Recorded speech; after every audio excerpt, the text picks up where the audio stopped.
Howdy, it's Matt, and this is the SonicModell binary. I'm sure many of you have seen it before, and I've got the unboxing and everything coming along very shortly. However, there's one thing which I really want to share with you now that, and it's been bugging me all day since I did the unboxing, and I will post this video before we get to the unboxing because I kind of noticed it straight away in the unboxing, but I feel it's like one of those really important things that we get out there and share as soon as possible, which is that let's get the first things first. The moulding on this model is absolutely fantastic. However, the elephant in the room is that when you, and I'm sure some of you can spot this already, when you take account for the size of the fuselage, let's just take and appreciate the size of this fuselage. It is absolutely massive.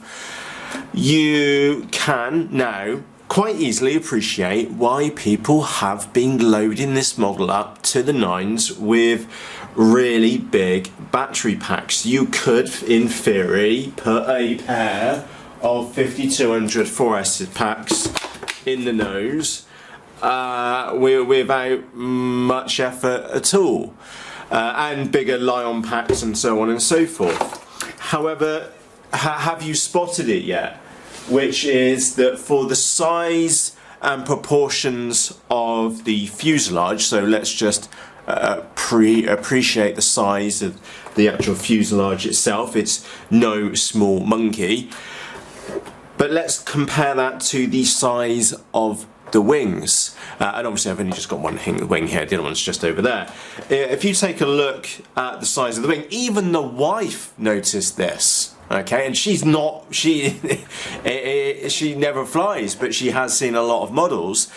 Even the wife identified that the wings are not very big for the size of the model. And that's the thing. I think this is why we've had so much of a mixed bag and tip stalls and other issues with the binary, because I think what they've done is that they've created a very well constructed model, but I think they kind of perhaps overlooked the fact that this wing chord is only, well, I already know the measurements, it's 165 millimeters long, or 6.5 inches wing chord on it. It needs to be, you need like another inch, 2 inches in this wing chord, and maybe a slightly longer wing as well, because there is this funny thing, and I learnt this the hard way, which is that there is this thing called wing loading, and that basically means is that for a certain size wing you can only really put a certain amount of load on it before you get it to run into issues. And of course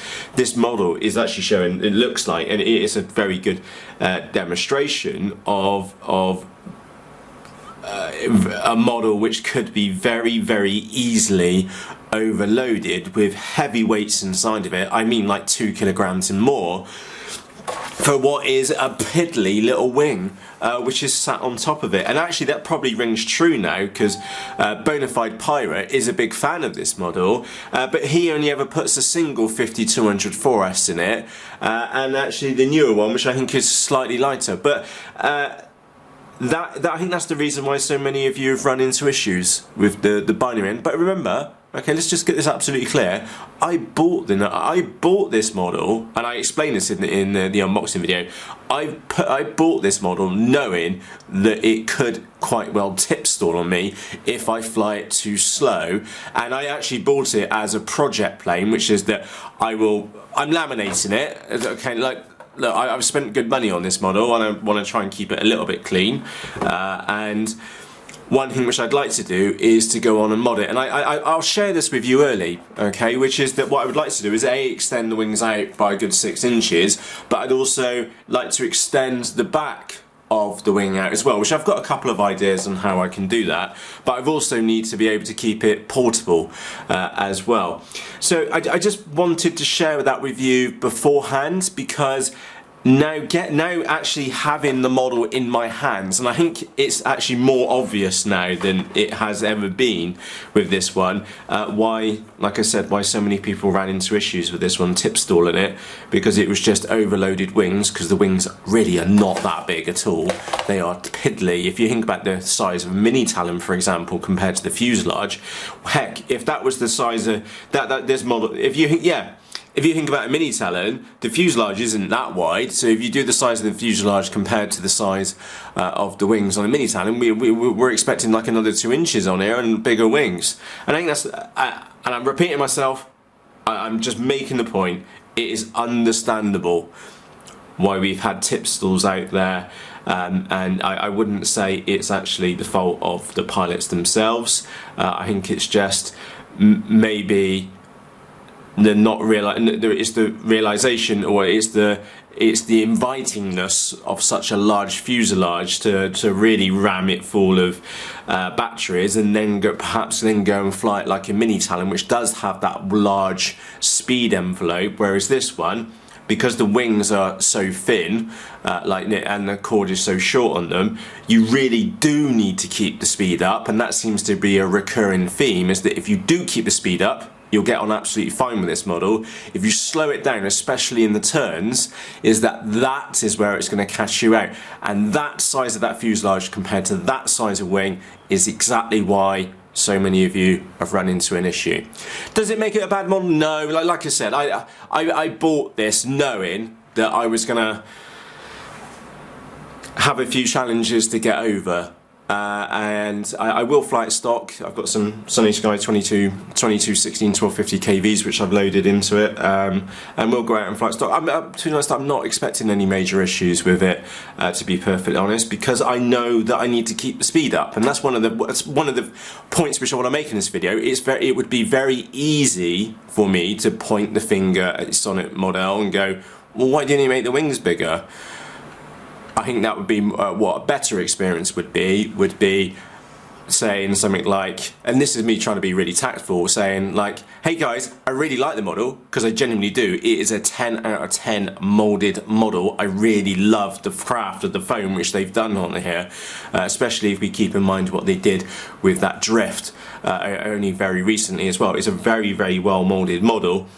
Perhaps we would all like to see a version 2 to come out with a larger wing, both a deeper wing and a longer wing, or ability to mod the wing in some shape or form by maybe a section here which can go around to the back. I think that would be a fantastic addition to the community. So yeah, it's understandable. I can clearly see why now, and I hope you can too. But don't let that put you off. We're going to get out flying on the weekend. Give me a day or so and this one will be ready. Well, yeah, give me a day or so and this one will be ready for a maiden. I might shake it out for a sneaky flight beforehand, but anyway, it's very rare that I don't know when out of all the videos I've made a pre-video to an unboxing of a model, but it was just one of those things which I felt really important to share with you, because I like the way the models is, and like I said, I went into this eyes wide open that we might run into a couple of issues, and now it is glaringly obvious why unfortunately some of you got caught out with this model by flying it perhaps a little bit too slow and perhaps with a little bit too much weight in there. Is that a fair summary? And that is a question aimed at specifically those of you which have owned the binary and have been caught out. Do you feel that's a fair summary? Do you feel that's a fair reason why that perhaps happened to you in your circumstances? So with that said, if that is fair, let me know down in the comments section. Of course, if you've never seen a binary before, don't worry, we've got the unboxing very, very shortly. Anyway, from myself, Matt, I felt that was really important to share with you, hence this little bite-sized video before we actually get to see the 12 and 3/4-year-old rip that box apart, no, rip both of those boxes apart in pure excitement. So as always, for myself, Matt, thank you very much for taking the time to watch this episode, and I'll see you again shortly. Cheerios!